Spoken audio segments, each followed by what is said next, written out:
Verifying your Payoneer account is essential to access all its features and ensure secure transactions.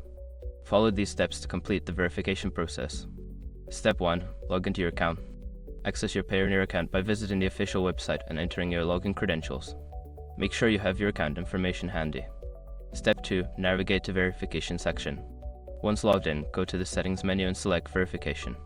This section will provide you with information on what documents are needed for verification. Step 3. Prepare required documents.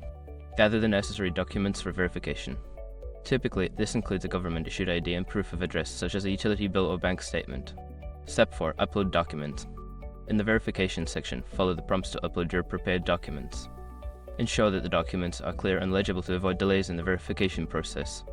Step 5. Wait for confirmation. After submitting your documents, wait for Payoneer to review and confirm your verification. This process may take a few days, and you will receive an email notification once your account is verified. Completing these steps will help you successfully verify your Payoneer account, allowing you to use all of its features without restrictions.